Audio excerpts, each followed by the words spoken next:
From the world of politics to the world of business, this is Balance of Power.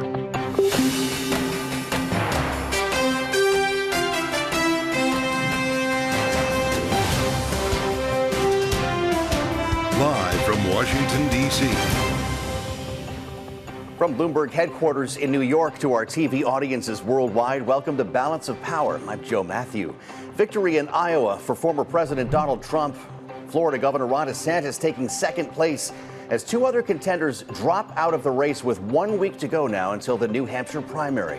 Plus, just 3 days until a partial government shutdown may begin.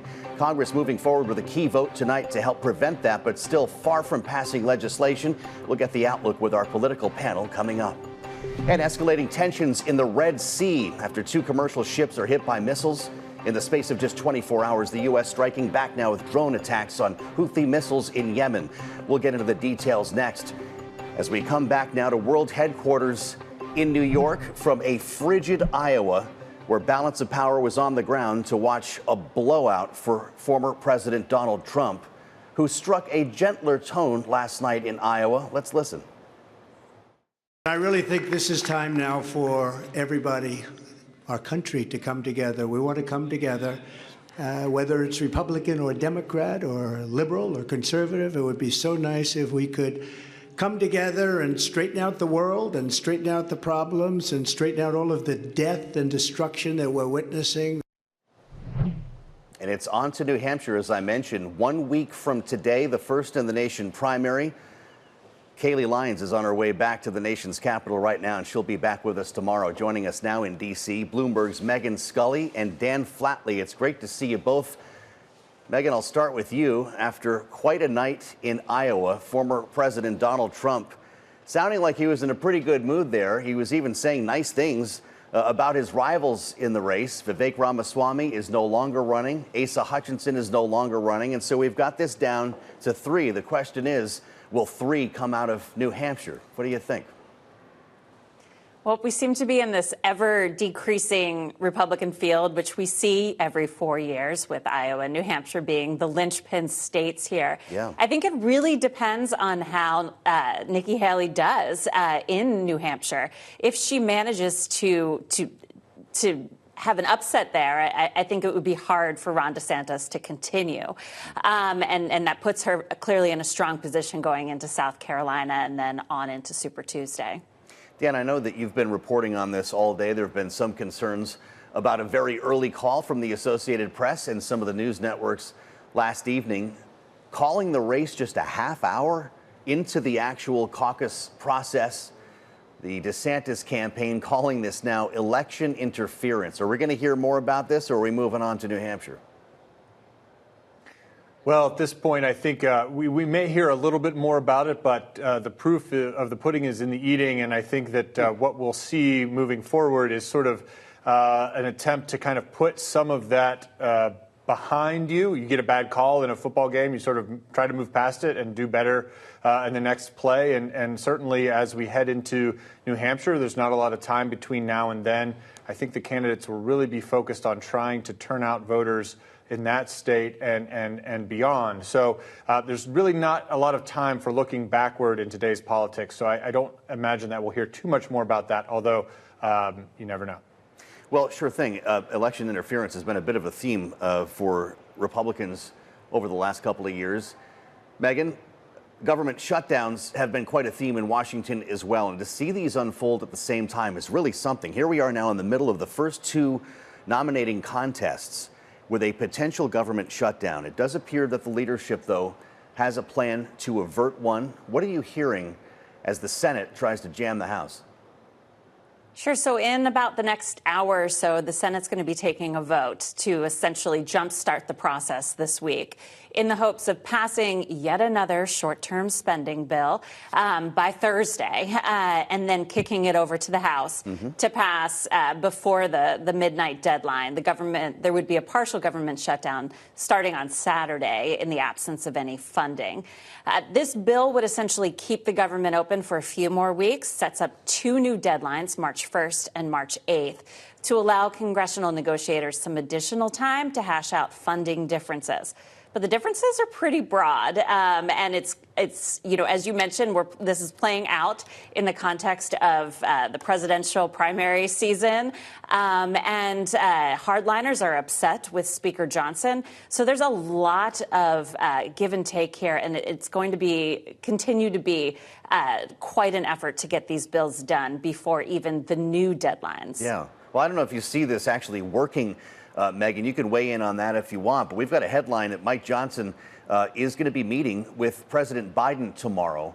What's on the agenda? Is it the potential shutdown? There are going to be more involved in this supplemental request for funding for Ukraine, for Israel, that, of course, rides on a border deal. So topic A, according to the White House and other sources, is Ukraine and the broader national security supplemental, which also includes money for Israel and money for Taiwan. But it's really that $61 billion for Ukraine that has been tied up now for weeks amid pushback from hardliners, particularly folks like Marjorie Taylor Greene, who has gone as far as to say that she would seek to oust Speaker Mike Johnson should he proceed with that funding. So this is going to be quite a meeting. It's the first between the Speaker and the President since the fall. And whether we come out of that with some sort of agreement for Ukraine remains to be seen. But I'm certain that other topics such as the government shutdown and spending levels writ large, as well as this emerging tax deal, will probably be discussed at this meeting. Well, as the meeting of the minds happens in Washington tomorrow, Dan, you've got Mike Johnson and Joe Biden with potentially the future of Ukraine in their hands here as they talk about this. President Zelensky from Ukraine today went to Davos, and he spoke to the World Economic Forum about his cause. Here's what he said. Every reduction in pressure on the aggressor adds years to the war, but every investment in the confidence of the defender shortens the war. Who was the audience for this speech, Dan? Well, you saw the president of the CEO of JP Morgan, Jamie Dimon, meeting Volodymyr Zelensky this morning and telling him, God bless you, basically. And so you have the masters of the universe, to a certain extent, gathered at Davos, the financiers, the folks who really have an influence on policy and on thinking in world capitals. So they're the audience. And I think that Zelensky is sort of trying to address not only them, but certainly the governments worldwide, to tell them that, look, we need pressure on Russia. We need financial backing for Ukraine in order to get this conflict to a place where there can be some sort of peace agreement, where there can be some sort of settlement on favorable terms for Ukraine and not on terms that are more favorable to Russia. So he's really trying to work his rhetorical magic on that audience, but also beyond that, to the White House and to Congress, particularly here in the U.S., because Ukraine cannot do any of this without financial and military backing from the U.S. at this point. Well, geopolitics has become quite a juggling act for this administration. While we talk about Ukraine, of course, a hot war that's happening between Israel and Hamas, U.S. National Security Advisor Jake Sullivan is taking a look at what's happening in the Red Sea. He was also at the World Economic Forum in Davos, knowing that we struck back once again at Houthi rebels in Yemen for their attacks on shipping in the Red Sea. Here he is. We mobilized a coalition of countries to take strikes to degrade the Houthis' capabilities so their ability to mount sustained and complex attacks becomes more difficult over time. But we did not say when we launched our attacks, they're going to end once and for all. The Houthis will be fully deterred. We anticipated the Houthis would continue to try to hold this critical artery at risk, and we continue to reserve the right to take further action, but this needs to be an all-hands-on-deck effort. Dan, we continue to go back around to hit Houthi rebels in Yemen following that initial attack that involved the U.S. and the U.K. Should we get used to this or more where this came from? Well, I think, unfortunately, there is going to be more attacks on shipping in the Red Sea, and I think that there will be responses from the U.S. and its allies on those attacks or to those attacks.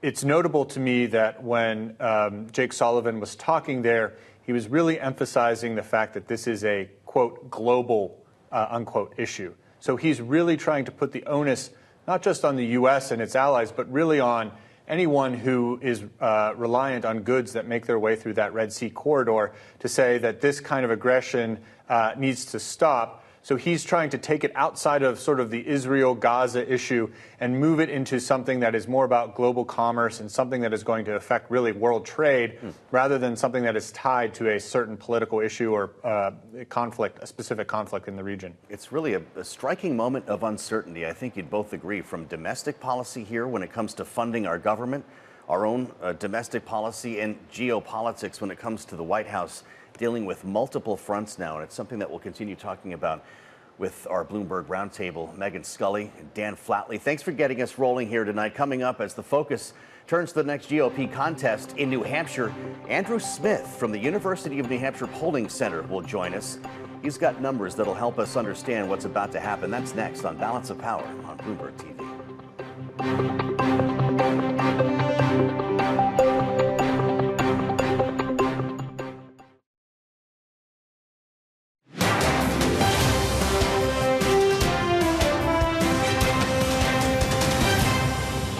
Balance of Power on Bloomberg TV. With Iowa now in the rear view mirror, the New Hampshire Republican primary is now a week away, and a poll out showing former President Trump and Nikki Haley are tied in the Granite State. Let's bring in Andrew Smith, who's been polling quite a bit himself here the last couple of weeks at the University of New Hampshire Survey Center. He's a voice that we turn to understand what's happening on the ground in New Hampshire. And here we are again, Andrew. Now that we've come out of Iowa, how is that going to inform, or will it not, what takes place in New Hampshire? Well, Iowa probably won't have too much of an impact on New Hampshire at all. The electorates are very different. The the turnout over in the Iowa caucuses is very low, 5 to 10%. So you tend to get the most ideological voters. In New Hampshire, we have turnout 40 to 50%. So you get more regular sort of voters. The second thing is that in Iowa, the Republican electorate tends to be very much more conservative, and particularly socially conservative, where you've got a state like New Hampshire, where we're one of the least religious states in the country, and Republicans here are much more concerned about taxes and size of government than they are about social issues.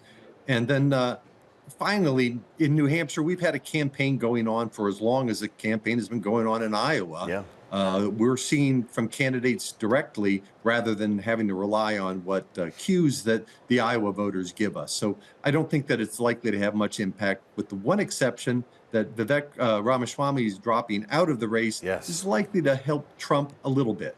Where did you have him? I think it was about 5% in New Hampshire, Andrew. Does that all go to Trump? We had him at about 8%. I'd say at 4 to 5% of those people are likely to go to Trump. Yeah. He's endorsed Trump, and most of the Ramaswamy voters said that Trump was their second choice in this race. Well, it's a story of momentum here, and New Hampshire is supposed to be where Nikki Haley makes it happen. She had arguably a disappointing finish last night, even though she's talking about a two-person race at this point. I'm not quite sure how that happens, but this is where she's in striking distance, as you can see here, within single digits of Donald Trump. Saw another poll out today, Andrew, from ARG that shows them tied. Talk to us about the stakes here in New Hampshire, specifically between Trump and Haley, because I'm assuming you don't expect a lot out of Ron DeSantis there at 4%. No, DeSantis isn't really doing well at all here. He's kind of pulled the plug on most of his campaign activities in the state. I'd say that the big thing to pay attention to is the Haley Trump race. And frankly, Haley has to win here, or she really doesn't have an avenue going forward. She's got a very slim opportunity to go after the nomination, even should she win New Hampshire. It would depend really on some momentum coming out of New Hampshire to help her in her home state of South Carolina.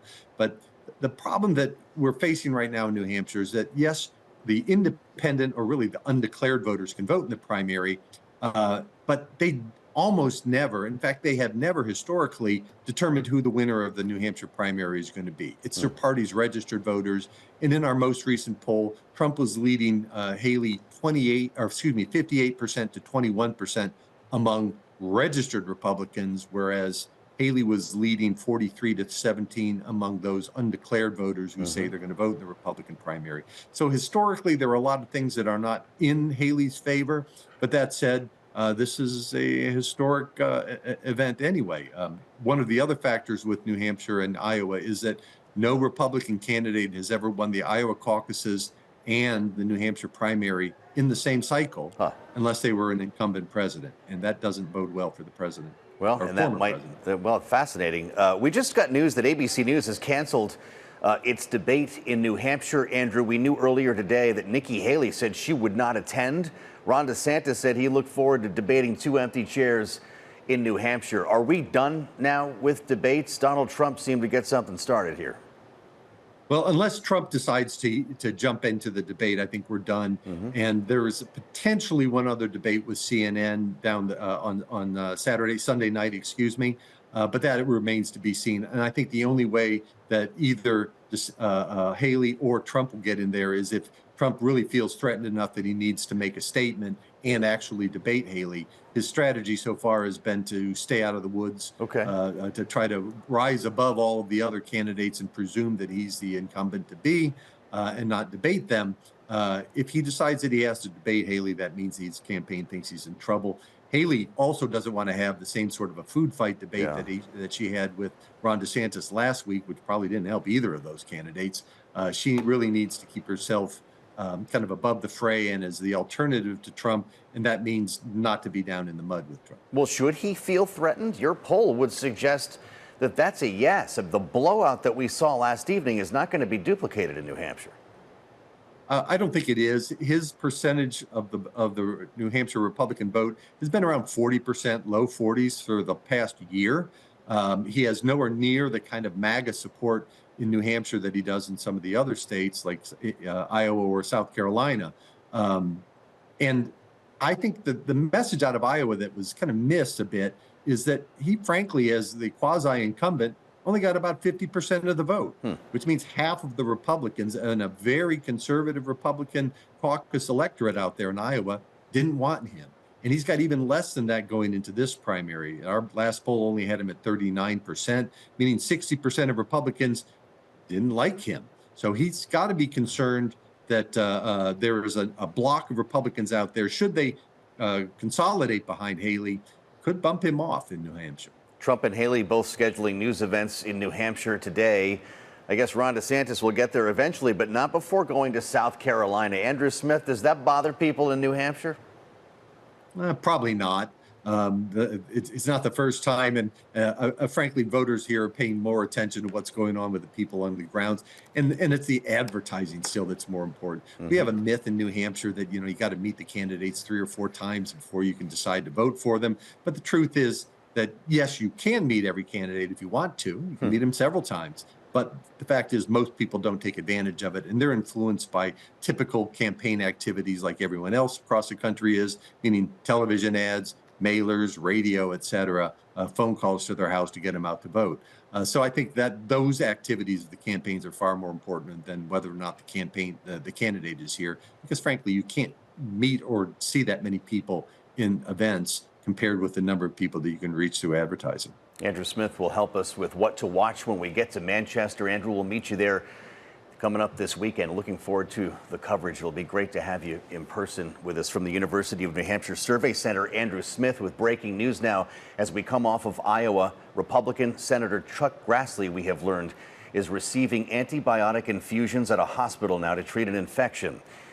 His office says he'll return to work as soon as possible, but an important headline here for 90-year-old Grassley following doctor's orders in the hospital here, according to a statement issued by the senator's office. We'll, of course, keep you posted on Senator Chuck Grassley's condition here on Balance of Power. Coming up, earnings season underway now. As Goldman Sachs, Morgan Stanley release their quarterly reports. We'll dig through those numbers and talk about the impact next on Balance of Power on Bloomberg TV.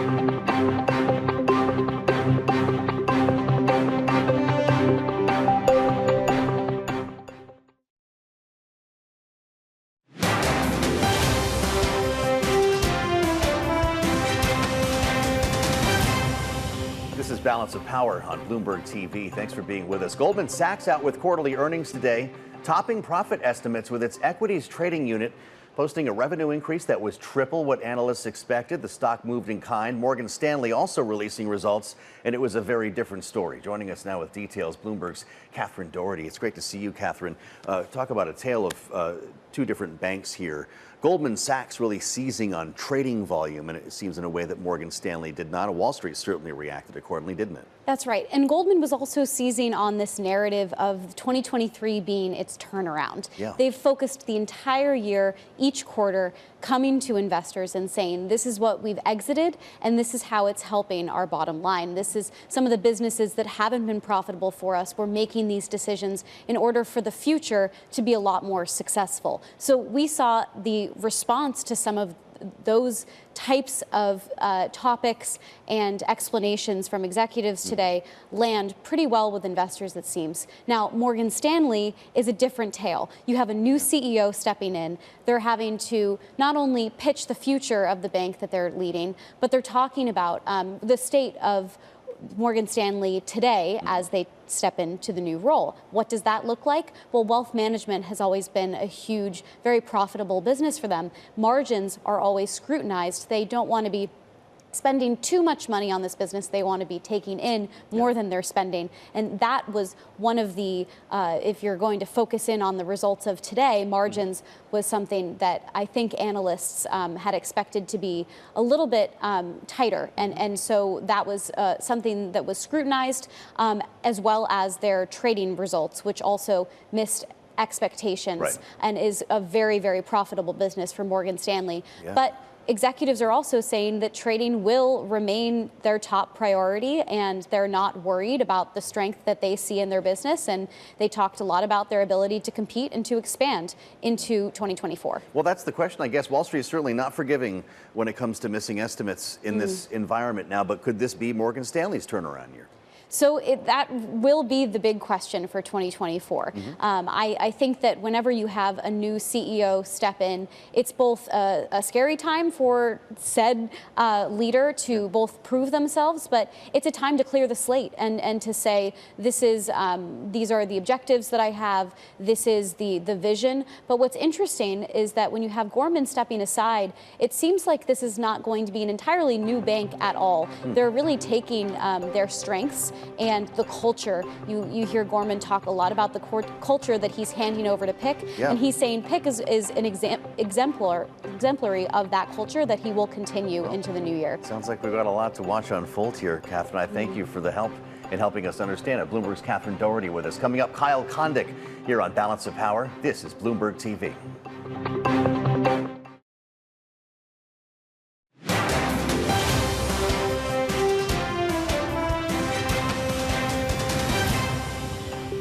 This is Balance of Power on Bloomberg TV. A resounding victory, you could say, for former President Donald Trump in the Iowa caucuses. Republican candidates now looking ahead to the New Hampshire primary on Tuesday, a week out, and many of them are still there. Joining us now to discuss, Kyle Kondik, managing editor of Sabato's Crystal Ball at the University of Virginia Center for Politics. Kyle, it's good to see you, and thanks for coming back. Donald Trump blew the doors out in Iowa, but we're told, of course, that New Hampshire is Nikki Haley country. We were just talking to Andrew Smith from the University of New Hampshire, giving her a pretty good number in their most recent poll, within single digits of Donald Trump. I wonder, could we be in a world in which Trump wins Iowa, Nikki Haley wins New Hampshire, and then what? Yeah, look, I think it's within the realm of possibility that Haley could win New Hampshire. You know, even in years where you've had a fairly, clear Republican nominee, Iowa and New Hampshire often split. Mitt Romney came very close to winning Iowa and then won New Hampshire. Trump himself lost Iowa and then won New Hampshire in 2016.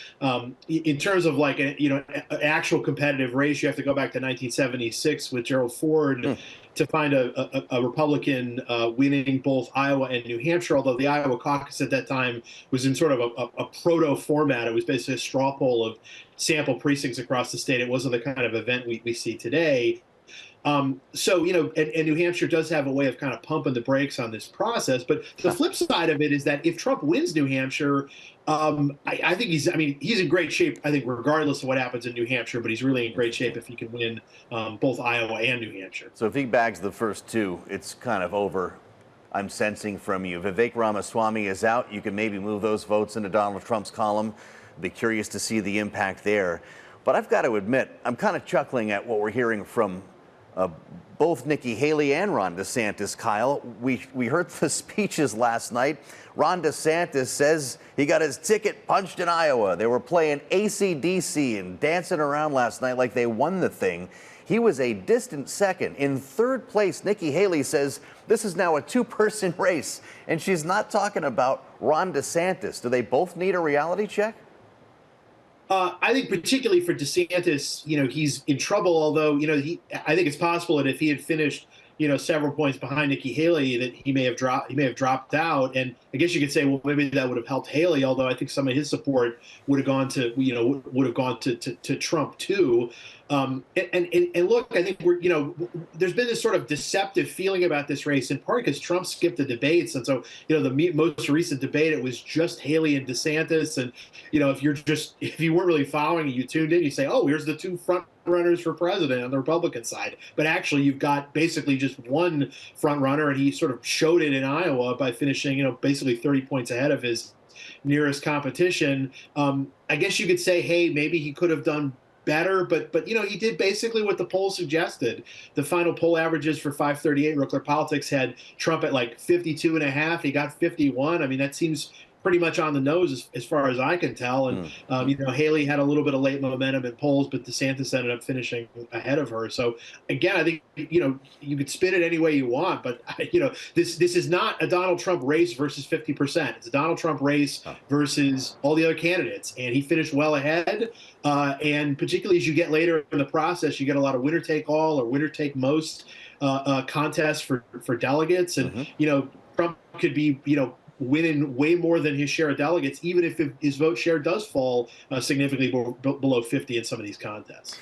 Kyle, we saw it again. Donald Trump winning despite being outspent by his rivals and despite not even visiting the state very many times. The captain of earned media, of free media. This is something that we've never really seen before, at least to this extent. Will it continue to work, or is the Trump campaign going to have to start investing more? Look, I think it all depends on whether Haley not only wins New Hampshire, but frankly wins South Carolina too.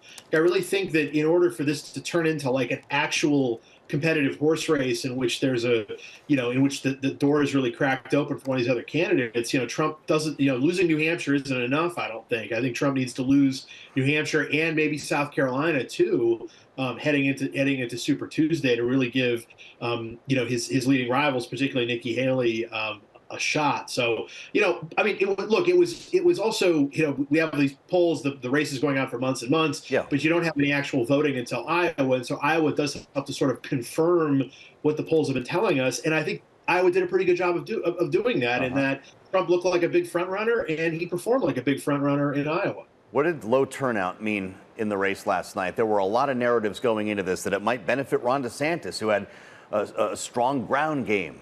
Or it might help Donald Trump because his supporters were more passionate. We saw something come in 110,000 as opposed to the high of more than 180,000 last night. This is a story of passion. Kyle, how do you see it? There was some polling that indicated that maybe Haley might have benefited, that turnout had been higher. The final poll from the respected Iowa pollster Ann Selzer was talking about how Haley was in second place, but her support was not particularly enthusiastic, and so maybe if turnout had been higher, Haley might have done a little bit better. Although again, we're talking about basically a 30-point gap between her and Trump. I guess maybe she could have finished ahead of DeSantis, given the difference was only a couple of points between the two of them. It is. I do think it's a little interesting that Trump, I think, has been this sort of galvanizing force on the Republican side, but when we haven't necessarily seen great Republican turnout lately, and even like in the 2022 midterms, some of the states it was a good Republican turnout on paper, but not necessarily good performance. I wouldn't necessarily equate a primary and a caucus with a general election or anything like that, but it is just something to kind of pay attention to throughout the primary season. What the turnout looks like. Now, it may also just be that because Trump is like a quasi-incumbent, there just might not be as much interest because people may just think that Trump is going to win anyway. Yeah, I don't know. I'm having trouble with the path here for anybody not named Donald Trump at this point, Kyle. Even if Nikki Haley blows it out in New Hampshire, wins the state, she also has to win her own state, and it doesn't look like she can. Could this just be a one-hit wonder? Yeah, the New Hampshire electorate is much more suited for Haley's coalition. You know, more moderate, less religious Republicans. A lot of independents will probably cross over and participate in the New Hampshire caucus.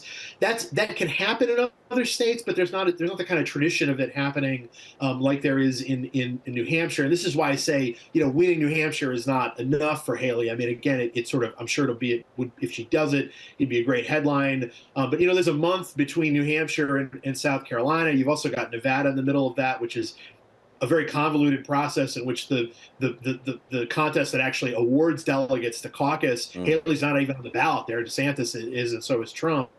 Haley is running in a state-run primary that's not going to award any delegates. Doesn't really mean anything. So you've got this whole month between New Hampshire and South Carolina. You know, maybe if Haley wins New Hampshire, that sets her up to do better in South Carolina, which is much more like Iowa. You know, more religious, more conservative state. Not necessarily suited for what Haley's coalition looks like. Well, apparently we're not going to get a debate in New Hampshire. We learned that a short time ago. If you were with us on Balance of Power, ABC News canceling its debate after Nikki Haley said she would not attend. Apparently we will not have to watch Ron DeSantis debating two empty chairs. Kyle Kondik, it's good to see you, and thank you for coming back to talk to us. Coming up, more on the fallout from the Iowa caucus as we look ahead to New Hampshire with our political panel. We'll break down the former president's win for us and look ahead to a week from tonight. This is Balance of Power on Bloomberg TV.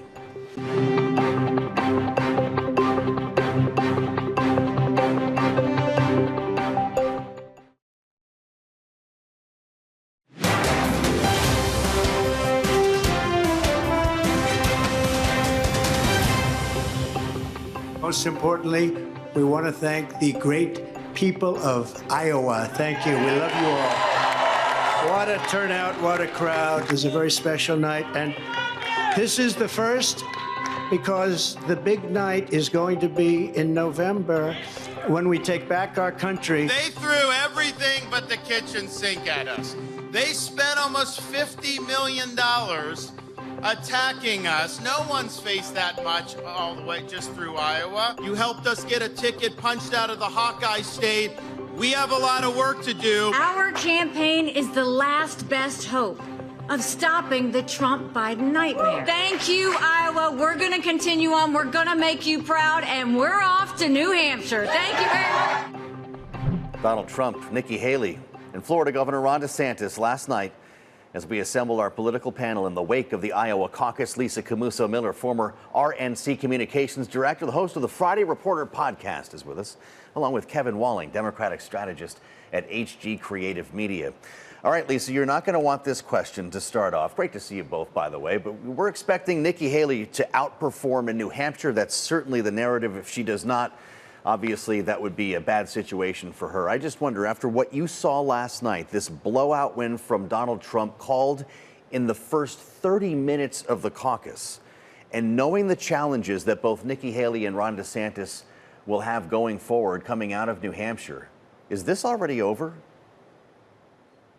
Well, look, I mean, we've known for some time that it was going to be pretty much over. I will say, though, that the one thing that I want to remind people about is that previously we've seen Ted Cruz win the Iowa caucuses. We've seen Rich Santorum win the Iowa caucuses. And we've seen the former governor of Arkansas win the Iowa caucuses. So this isn't necessarily a final determination, but it is definitely an indication of what is to come. New Hampshire will look great for Nikki Haley. It is definitely a much more moderate state. It's an outlier in the early states.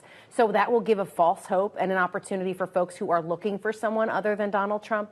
But I do think that it's a question about where she goes from there, Joe. Yeah. So I think that as much as we know that it will be Donald Trump and he will be the nominee for the party, it's going to be a good week for Nikki Haley. He will be the nominee for the party, though. You are telling our viewers that tonight. That's absolutely where all the math and all, I think, anyone that's been paying attention for some time does know and believe that Donald Trump will be the nominee. Wait.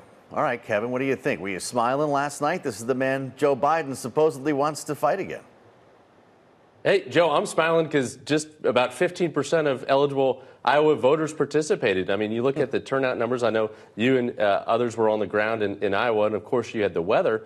But I think there's a real enthusiasm issue. You know, Donald Trump is unlike any other candidate that was running in the Iowa caucuses in recent memory. He's not Bob Dole. He's not even George W. Bush. So comparisons to that, I think, are kind of unfounded. He was the de facto incumbent, and that he just secured just half of caucus goers, I think gives a lot of Democrats like me some semblance of enthusiasm, seeing that, you know, the numbers were just down when it came to turnout, when it came to people showing up. The fact that, you know, just 27% of caucus goers were under the age of 50, according to exit polling, that also gives me some pause that we're in pretty good shape. Got to ask you both about a guy named Joe, not Biden, but Joe Manchin, who held an event in Connecticut. Says he plans to meet next week with Joe Biden to try to convince him to, quote, move to the center. If he doesn't, he says, and Trump is the Republican nominee, then he would, in fact, consider teaming up with no labels for a third-party run. Lisa, do you think that's real, and what would be the impact at this stage? Well, Joe, I do think it's real, and I think that there have been a lot of people that are very smart political folks who have said that this is the wrong way to go, that having a third-party candidate, as much as everyone is looking for options other than the two that are ultimately going to be on the ballot, that it is unlikely to cause any upset in the outcome, and so that's just going to cause a distraction, whether it pulls points away from Joe Biden or from Donald Trump. I'm not necessarily a maths expert, but something tells me that it's just the spoiler that we don't need in an election where we absolutely need the right choices. Well, that takes the smile off your face, doesn't it, Kevin? That's supposed to guarantee a Trump win. Yeah, it certainly gives me cause. You know, Lisa's absolutely right. Every third-party challenge has been a spoiler. And we can only go back to, Ross Perot, who won 0 electoral college votes and ruined that election for George H.W. Bush, 41. Listen, I don't think Joe Manchin actually wants to hurt President Biden. You go to Joe Manchin's office, he's got more bill signing pens from Joe Biden probably than any other senator, passing key pieces of moderate bipartisan legislation that Joe Manchin has been a part of. So I fundamentally don't think that he is going to run. I think, we've talked about this before, Joe. I think one of the more dangerous places in Washington is between Joe Manchin and an open microphone. So everyone, he loves when everyone is talking about him, talking about his houseboat, talking about, being that, person that everyone wants to focus on. And I don't think he's going to hurt the president at the end of the day. Well, there's the matter of policy as well. It's not just a personality contest, and it's not just a math problem. And of course, Joe Biden's biggest challenge remains inflation, depending on what you're reading. We actually have a story out from AP Votecast that would tell you that, as what we saw in Iowa, immigration, the border, is the #1 issue for some voters. But the IMF managing director, Kristalina Georgieva, speaking with Bloomberg in Davos, Switzerland, about the U.S. economic outlook, and here's what she sees. Let's listen. U.S. poised for soft landing. Interest rates are probably going to start going down, I think, later in the year, but definitely in 2024. The only thing I want to say to everybody here is expect the unexpected. Would that count as a game changer, Lisa? If Joe Biden can actually lick inflation, is it a different conversation? Well, unfortunately, Joe, even if he does lick inflation, the problem is that there's such a short runway between when it does finally get to the point where people start to feel it at home in their pocketbook and the time that they go to the polls, that I don't necessarily think it's going to make a difference. And that's the big disappointment I have to believe for the Democratic Party, is that even if the economy does turn around, it's still going to make it difficult for folks' hearts and minds to feel differently about how the economy is doing by the time it's time for November. All right, coming up with our panel. The federal government may have shut down because of an inch of snow today, but the Senate did not get the day off. They're actually set to vote on an important stopgap funding bill tonight. We'll be back with our political panel on what to expect on a possible government shutdown this week. This is Balance of Power on Bloomberg TV.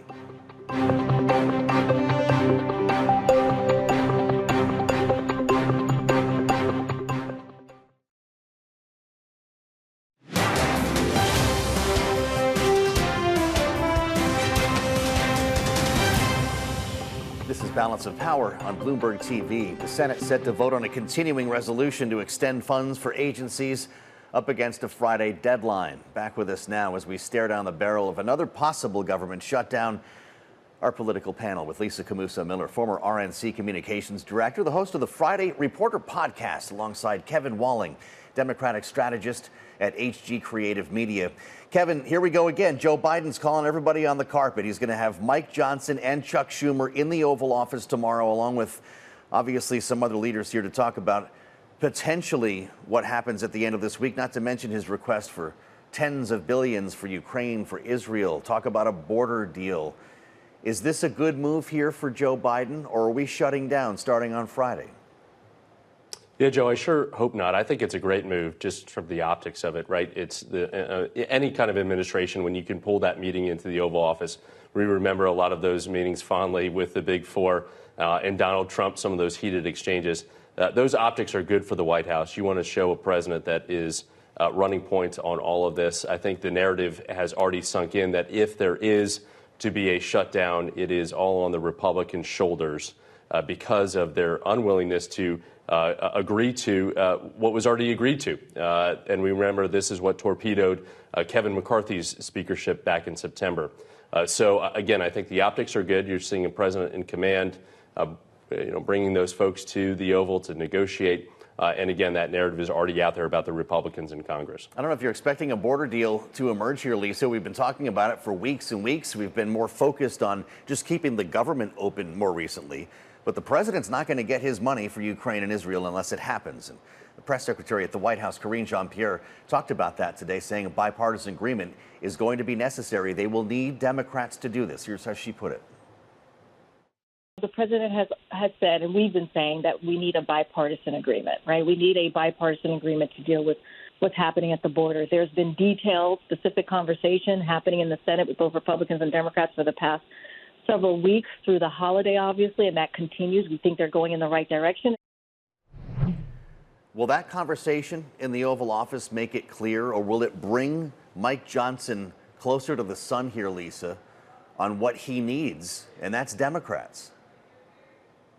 Yeah, I wish I knew the answer to that, Joe. I think, unfortunately, for the speaker, he has been doing all the right things. He is talking to both sides of the aisle. He's talking to Chuck Schumer. He's talking to his counterparts in the House on both sides. I think he's trying to do everything he can here to try to bring people together and get this resolved. And I would like to see it happen. And I also think, too, Joe, to your point to Kevin, I think Kevin's got the right point here, is that previously we could point to the White House and say that the reason why the debt ceiling wasn't resolved was because of the White House. I think that the tide has turned here just slightly, and that if this does not happen, that the blame will go to the Republicans. And that's a time when I have to believe that this new speaker really wants to see action. He really wants to see compromise, and he really wants to be perceived as someone who can make things work in the Congress again. So how does this play out then, Kevin? If we avoid a government shutdown, we've got another CR, which Mike Johnson said he wasn't going to do, needs Democrats to make it happen. Does he get fired? We will certainly see. Again, I think what we're seeing play out once again is the Senate is the adults in the room, whether it be not just in terms of government funding, but also this bipartisan deal on the border, where you're seeing an administration and a president willing to compromise a great deal on asylum regulations, on border funding, and go farther than I think his left flank of my party wants to see in order to get this done because of how important Ukraine is. So you've got good Republicans like James Lankford and others negotiating in good faith, and I hope that it won't be torpedoed by the most radical elements of the right in the House. We came very close. We remembered almost a decade ago, Marco Rubio leading the charge on comprehensive immigration reform, and it was a Republican House that shut that down. And I hope we won't see that because, again, it's what's happening at the border is just overwhelming. We've got less than a minute here, Lisa. In fact, just a couple of seconds. Marjorie Taylor Greene says motion to vacate is on the table. Is that just bluster? I think that's just bluster, Joe. It doesn't feel that way to me. I'm in contact with lots of folks on Capitol Hill. I think they're very pleased with the way the speaker has worked very quickly to make action. I think, in fact, if someone like that trying to make news, I think beyond what is actually real. Not getting easier, guys, but that's why we rely on your analysis, and I thank you for it. Kevin Walling and Lisa Camuso-Miller with us on Balance of Power. Check out the Washington Edition newsletter on the terminal and online. We thank you for joining. Kaylee back tomorrow on Balance of Power. We'll see you then. This is Bloomberg.